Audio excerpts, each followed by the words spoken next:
Now, it would be lovely to think that you can just dive into social media. The beauty of things like Facebook and Twitter are that they can seem very alluring and you just have to jump in there and say what you want. And very often you can. There's a methodology called sort of the hacking methodology, which says just jump in there, get started, and fix things as you go along. And you can do that, and it can work. But in the long run, you can benefit so much more from having things thought out in a proper structure, having a proper strategy, and also having sign-off from the relevant departments involved, for example, HR and IT. So here we're going to take a look at what you should be doing before you get near that keyboard. And that's very much the point here. Stop. Don't just dive onto the keyboard. Have a think about what you're going to do and how you're going to do it. And that very much begins with very simple reasons of asking yourself why you're going to do this. And the reasons are fairly straightforward if you've put any sort of thought into this. More and more people are turning to online. People go online for information about friends, for bargains. This is where people get all of their news these days. It's about search engine optimization, which, while being a field of its own, everything you write in social media can have an impact on your SEO. So if you write well, if you write cohesively, if you stick to what your company should be about, then that can all boost your SEO and improve it. And similarly, it can get you new customers, it can build a good relationship, it can strengthen a good relationship with existing customers, it can make them your brand ambassadors. So again, all good reasons for being involved and being involved online. And again, here's just some statistics breaking down how people consume their news now. TV news, radio news, news websites, newspapers, what they're actually doing, how they're spending their time. And again, here it shows, what people are doing. And it breaks it all down to get this idea of what people are spending their time on. Now, obviously, as you go through this process, you're going to meet people saying, well, there's nothing to it, surely. Just fire a tweet out and that's it. And at a very simplistic level, yes, that's exactly what you can do. But there's so much more to it. You have to think, you have to research other people on Twitter or Facebook that you should be talking to. What should you be saying? How should you be saying it? Who should be saying it? Beyond every tweet, every blog post, every video, there's a lot of planning, there's a lot of ideas, brainstorming, getting people involved.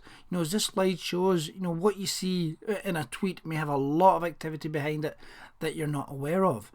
And it isn't also just about putting a tweet out, on your own stream and so on. To do this properly can be a complete and utter time sink. So for example, let's take a look at what most brands doing social media properly do. They'll monitor Google alerts for mentions, not just of their names, of their brand name, but also for their key activities, for their key members of staff and so on. They'll act and react to them. Will they leave a comment where they've been mentioned? Will they retweet it? What should be done? What should be said? They'll also go through comments and see what's being said about them on blog posts.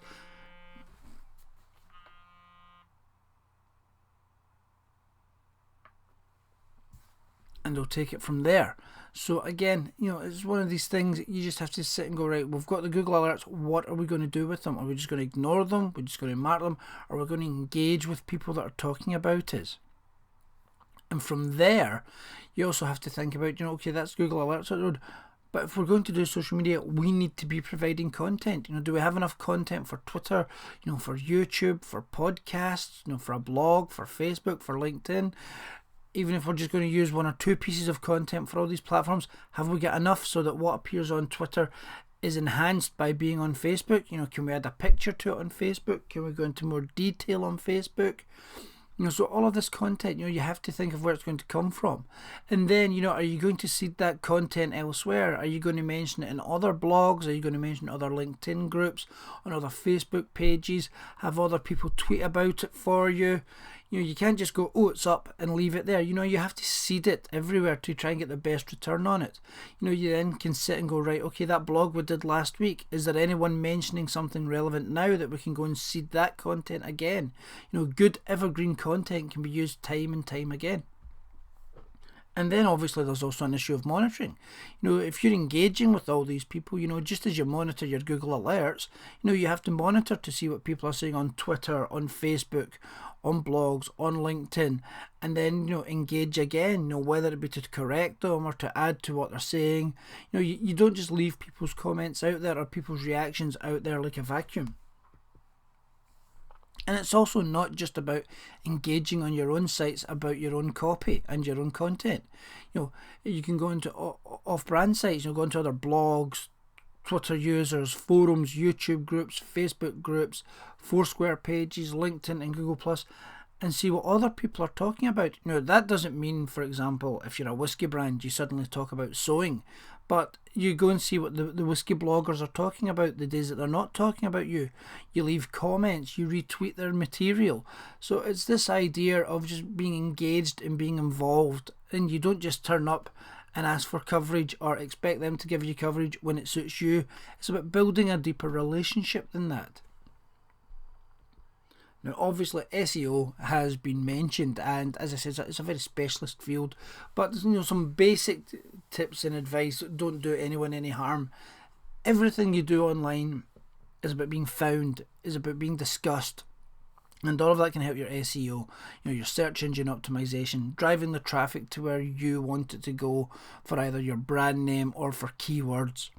So for example, White Mackay may want whiskey to be a keyword that drives traffic to their site.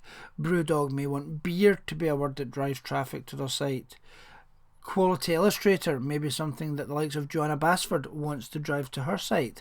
So it's just something you have to bear in mind, and it all boils down to knowing what your company is about and knowing what your keywords are. So for example, if you know what your keywords are, make sure they're in your sentences, make sure they're in your headings, have them early on in a blog. When Google's little computer programs called Spiders and Bings and the others come to have a look, whatever's in the headlines and whatever's top of a story, they deem that to be more important than something at the bottom of a 2,000 word blog post. And it's fairly obvious to see why. The more important stuff in any style of writing, whether it be a news article or a journal report or a business report, is normally at the start and at the top. So with that in mind, you try and have between 4 and 7 of your keywords per 100 words. Have them in your headlines. Break your text up to have headlines and subheadings. Keywords early.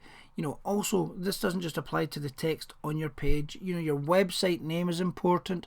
How your blog portrays a link is important as well. Instead of it just being www.blogpost.com/123, have it blogpost.com/this is a blog about. Again, words up there, just make it easier for people to see what a story is about. And again, if you make that a fundamental part of your SEO strategy, what makes more people want to read this, what makes this easy for people to read and to understand, you won't go far wrong. Similarly, with labels and pictures, make sure they're labelled properly. Don't just have them as video 1 or mymovie.com, mymovie.move and such like. Make sure it's called, business presentation for accounts on integration.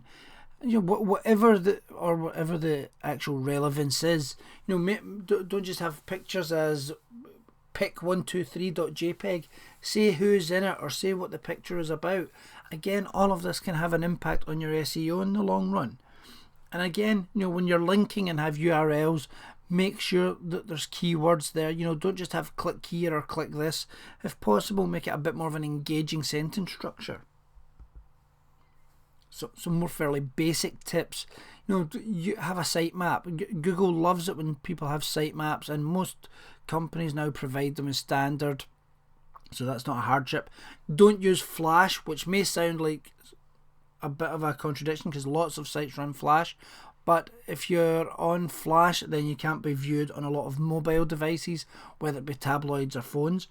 I'm not saying you can't be seen on all of them, but there seems to be a general trend away from Flash towards HTML5, so it's a nice idea to have, to work with the way the things are going, and I'd advise that if you can, dump Flash and keep your anchor text links short. Again, brevity is always a good thing. Heading tags, you can have many headings on a page, but you should only really have one H1 tag. Then you can have H2 tags, H3, H4, and so on, depending on how the page is structured. Speed, Google now ranks sites according to their speed and how they load on computers, on mobiles, and so on. So make sure your page loads quickly. Don't have a huge 5 megabyte image when a 500 kilobyte image will do the exact same job. Try and have every page optimized for different keywords. Your home page is not the same as a page talking about your accountancy business or the HR department of your business. So have them all optimized for different keywords. If you're using WordPress, for your blogging or even for your website, use the all-in-one SEO pack, which is very, very useful. And also another free piece of advice that's great for people is, sign up for google.com/webmasters. We'll just have a quick look through some of the options that Google gives you, but you can basically, through Webmaster and AdWords, which are free to sign up to, all you have to do is put in words or put in websites, and it will tell you how significant a word is or how important a word is. As you can see there, for that site, media has been deemed quite significant, social has been very significant, and again, the people behind that site can sit and go, "Ooh, is that what we want to be about? Is that what we're about? Is this a good thing? What should we work on?" And work on it that way. Similar, they may want to have a look and go, "Well, hang on, why are we ranking high for man model? Are we about modelling? Are we not?" And again, that's something each individual user has to work out themselves. And again, that's just showing you the very basic front page before you're signing into Webmaster. And as I say, years ago, this would have cost you a fortune. Now you can get so much for nothing. And this is just a cursory glance sort of information that Google will give you. It'll tell you how many pages you've got, how many impressions, how many clicks, if that's up and down on previous, how many people are clicking through. You really can't go wrong with getting all this information for free. And quite often your biggest challenge may actually be what you do with it all and how you actually spend time analysing it all. Again, just a little look through here, as I mentioned earlier, for Webmaster tools for keywords, and this alone, says this is what Google sees when it sees your site. This is taken from the old Contently Managed site, so it's good to see social media, digital, blog, Twitter, Facebook communications all being in there, especially the social and the media part. It may well be that I perhaps want Scotland in there as well, though, for Scottish businesses trying to find me. And again, there's something like Google Analysis. Sorry for the little stutter there, folks. You can put in a word or a phrase, and it will come back and give you ideas of how often a word's looked for. How much competition there is for it, and you don't need to take any ads out with Google. This is all just free analysis that you can use whether or not you're actually going to take advertising out with them. But aside from SEO, what else is useful to know about? Well, Google has this option of +1 buttons that if you embed them in your site, Google goes, well, people are clicking on this, so it's a very important thing to have. People think this is a good thing, so therefore we'll reflect that in the rankings. And while you can buy them, there's nothing better than organic clicks, shares, likes, retweets. These things all count, but at the end of the day, it's still very much a links-driven business. Links give you the most legacy, links give you the most influence, links last. You might miss a tweet link, you might miss something on Facebook, but if something's on a blog or linked on a blog, it's more permanent. So, at the end of the day, always keep that in mind. But it's not obviously just about desktop computing. The other things to think about when you're setting out at the start is, well, are we going to have a separate strategy for mobile? Why should we have mobile? Why is mobile an issue? And this is just some statistics here that give you an idea of why mobile is important, why it's not going away, why it's not a fad, despite what some people would like to think. 240 million mobile users on Facebook daily. 50 million of them alone are using the iOS platform on iPhone and iPads. Many people are more likely to leave a child than a phone. Many people even have two mobiles. There's a lot here. The whole point being is that mobile is ubiquitous. It's not going away. Like a lot of this online stuff, it's only going to become further and more entrenched in our lives. And again, here's just some statistics showing you, you know, how much people are using it to access sites. And again, a little bit more of that, you know, this shows that now people are using phones to buy things. You know, if you'd said 10 years ago, oh, people will buy tellies on their phones, they'd have been laughed at. But now no one thinks anything of you just jumping onto Amazon via mobile and shopping away. Similarly, you know, the likes of Tesco now give free Wi-Fi in store so that you can go online and price check. And that's fantastic for you as a consumer. More of a challenge for a business, but again, there's opportunities there that you can jump into and make the most of.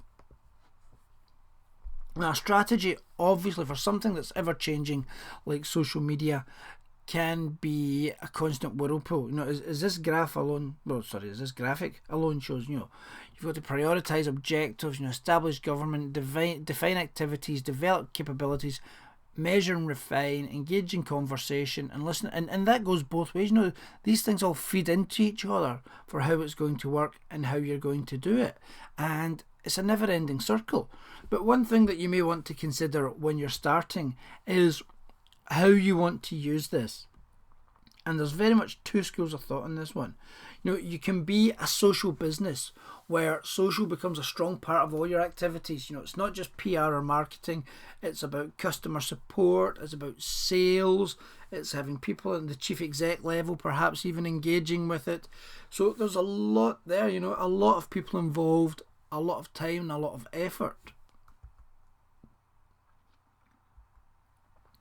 But not everyone thinks that way. Some people think it just becomes part of what your current activities are. You become a social brand. You know, as advocates of this point out, you know, do you have a strategy for faxing? You know, for TV press, for sales to corner shops? You know, in this way, social media supports what you're already doing. You go, okay, we've got a press release going out next week about a new product. Do we have video about this new product? Do we have people on hand to do an online Q&A about this new product? Is there anything we can send to bloggers for review?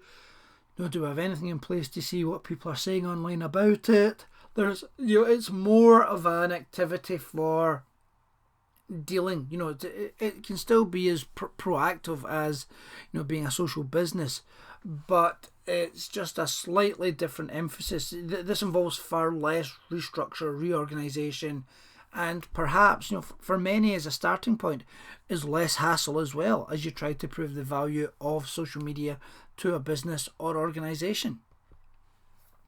But when you are pulling this all together, remember, we're still nowhere near a keyboard and won't be for some time yet. You know, work out, you know, the important things the same way you would with any other type of, you know, campaign or plan that was going to take up a lot of time. You know, work out what you're good at, work out what you're bad at. You know, look at your competition, work out where you want to be. You know, what's the business functions for this? You know, what's your audience? Who's your audience? Are they online? You know, and how are you going to get there? And, you know, these are all very good questions. Again, none of them can be answered in 5 minutes flat, but it's all very worth looking at. You know, have a look at where you are. You know, what are your strengths and weaknesses? You know, who's going to do this for you? You know, what have you got that works online? Do you have good content? Do you have bad content? Do you need more content? Or can you use old content? You know, who's your competition? Are they online? And are you being a pathfinder here? You know, what's going to happen once you kick all of this off? And there's nothing wrong with asking these questions and perhaps even finding out a few negatives about yourself when you're doing it. Because at the end of the day, by finding those negatives or by finding those weak spots, you can strengthen yourself as an organisation and a business. Very obviously, you know, think about where you want to be, you know, and how you're going to do this. Is it for research? Is it for marketing? Is it for sales? Is it support development? All perfectly valid uses of social media. But again, you know, to do each of them, you know, to do any of them involves time. To do each of them, it can involve a considerable amount of time. And again, it's a lot here to say. It's a lot of question asking at this point, but this pays off in the long run, because then you have the answers for when people ask why, and more to the point, you know, why you're doing it. You know, why you're focused about doing such a thing. You know, it's all very well to say, oh, we're doing social media just because everyone else is doing it, but that's not tapping into the true potential of it. The more you give, or the more you know about why you're doing it, you know, the more you'll get out of it. And that's not just asking questions about very obvious things there, like it says, you know, where you increase your visibility. Work out who you want to talk to. Stakeholders in this day and age take up a considerable, swath of people. It can be customers, it can be clients, shareholders, staff, top suite staff. There's so many people you can reach out to. And obviously, one of the big questions you have to ask is, are these people online? Should they be online? And if they are online, how do I find them? And as daft as it may sound, it's very simple to find your audience in this day and age, or to do your research to find your audience in this day and age. Listed just there, to the right hand side, we have some blog roles, but in the rest of it we have the LinkedIn search bar, we have the Twitter search bar, we have 2 examples of the Google search bar, the iTunes podcast store search bar, YouTube and Facebook search bars. There's so much that can be achieved just with those 5-6 pages, and going searching and typing in whatever industry you're in, and finding what people are saying, finding the influential people. You don't need to spend fortunes on in-depth reports for people. When armed with a good cup of tea or coffee, you can sit down and go for a hunt yourself and see who's talking about who and who's talking about what. And from there, that alone will give you a start to an idea of, how much time should we put into this? What sort of effort should we put into it? And as you do this, you'll see how people do things, and obviously people do things differently. I mean, a key thing to remember is that the people you're looking for, to work out whether or not you want to be doing things online, are no different from you and I. Some people will post lots online, some people will post very little, and some people probably can't stand the whole process whatsoever. So it's worth thinking about this when you go online and you say, right, who is there for me? Who's out there that's of use to me and of use to my organisation? Because if you look at the sort of Technographics breakdown, people split up into a few sort of categories. There are creators who set up things. There are critics who give opinions. There are collectors, joiners, spectators, and inactives. And most people sort of straddle these quite well. Especially in the age of the likes of Facebook, where people can leave a quick click for a like and so on. So but that's, if you think about people in these sort of groups, you won't go far wrong. And obviously you're sitting going, well, hang on, how can I find them? How can I work out my audience exactly? As that link shows, that's the perfect tool for it. You go on there and you'll get a breakdown, and you may get something back like this that shows the idea of the creators, the conversationalists, the critics, what they do, and not so much how you can use them, but how you can be involved with them, obviously.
Now,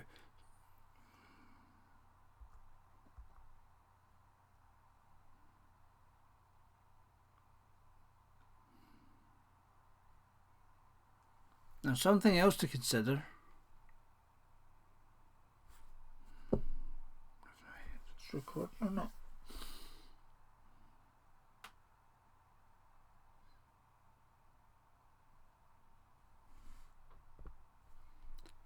And again, the thing to think about here is, why would these people want to listen to you?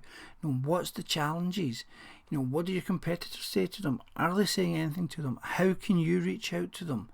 And how can you, if they are reaching out to them, how can you reach out in a different way? Again, it's a lot of questions, but they're all worth asking. Again, as we've mentioned earlier, deciding on what platforms do you want to be on, why? And I mean, it sounds like a blatantly obvious question, but so many people just say because others are there, and that's okay for an individual, but that's not a good business level type answer. So you should be thinking about these things from a business perspective or from your organization's perspective. And again, once you decide you are going to do it and you've had a look about, how are you going to do it? And again, there's a little bit of repetition here, but it's a good idea to get these things into your head and realize, things that can be done, how it can be done. Have objectives that are smart. It's not the best acronym in the world, but it does sum it up quite well. Be specific, be measurable, be achievable, realistic, and timely. So again, you can't go wrong with these things. And something else to consider is, how will you speak to people? Marketing jargon and press release talk just doesn't work. So why bother putting it up there? You're just going to bore people, possibly antagonize them.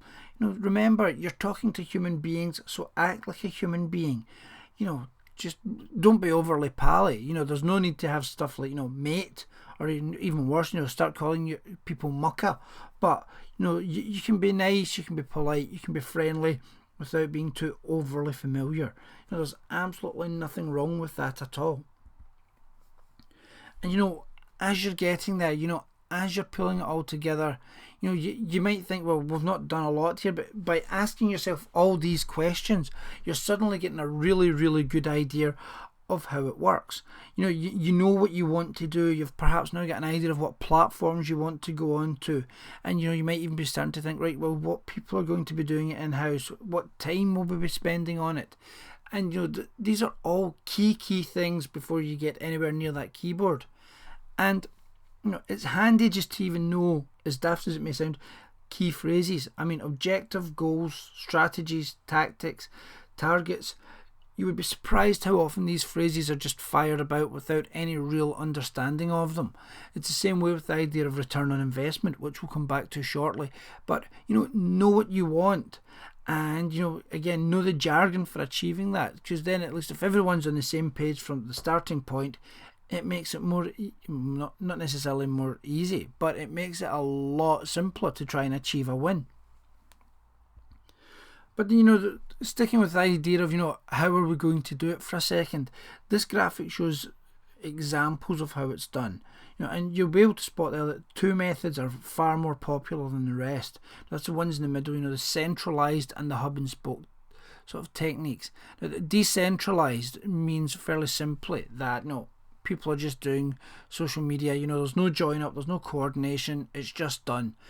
Obviously you can see the potential problems that could cause from PR, marketing, sales, customer service points of view. Centralized has it more like one department, like corporate communications or PR, managing all the social activities. Other people may become involved, but at the end of the day, there's one boss and that's it. A more popular method is hub and spoke, which is where you may have people in numerous departments doing it, but there's someone in a sort of almost like an editor sort of position who's perhaps directing people or spotting things. And you may be going, well, hang on, what's the difference there between centralized? Centralized, it's all controlled by one person. Hub and spoke, one person may be the key social media pusher in the company or firm, but others are also involved and others are also doing it.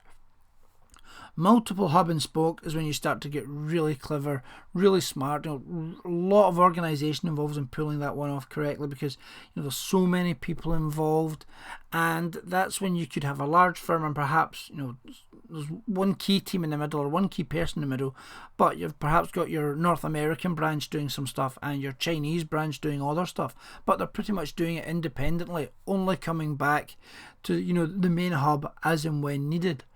And lastly, the holistic method, which is practiced by the likes of Zappos. This is where everyone's doing it, but they're all doing it safely and consistently across organizations. It's very joined up thinking, it's all together thinking, and for some that can be an absolutely fantastic thing. But we're still not near that keyboard. Don't worry, we're getting there.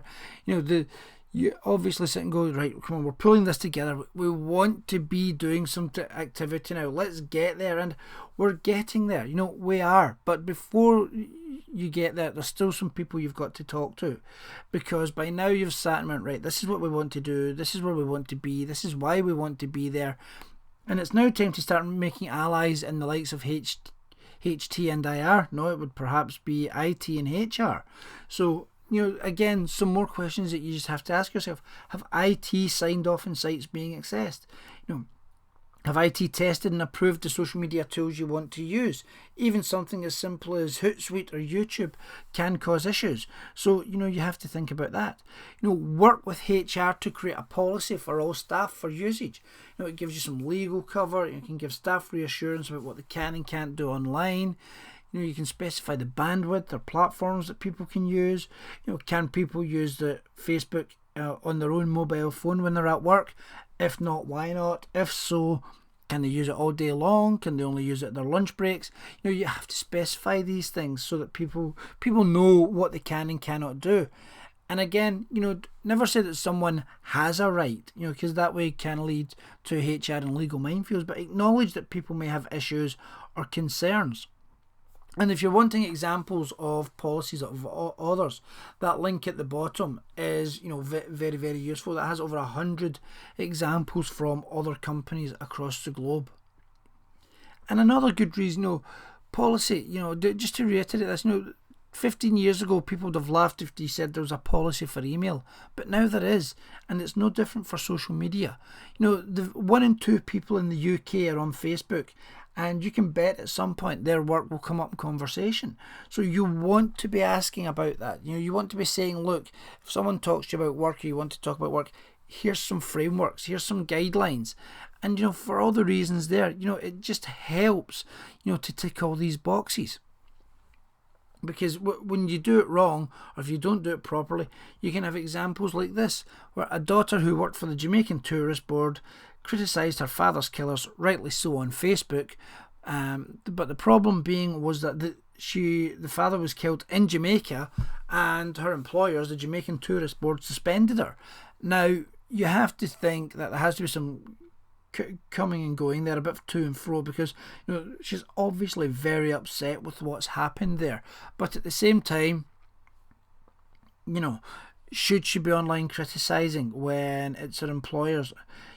It's a tricky one, it's a horrible one, but these are the sort of things you want to try and avoid. Similarly, there was a chap who worked at the Apple store in London, and he had said something about an Apple product that, while not horrific, it just wasn't the most glowing reference to an Apple product, and he'd put that on his very private Facebook page.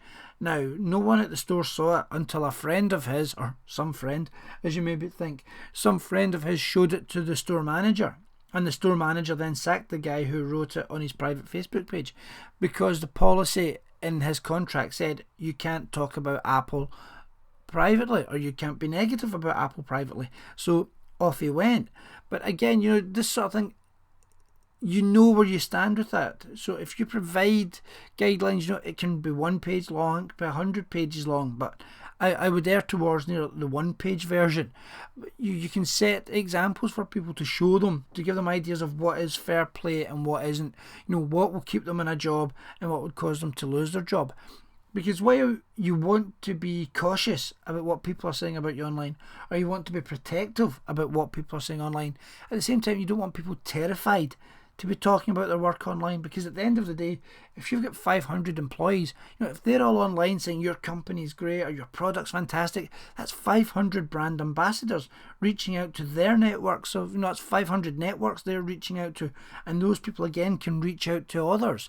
So you want to incentivize your staff, you want your staff to be excited about social media, but at the same time you want to strike that fine balance between allowing them to have their own opinions and anything that may cause a marketing or comms disaster.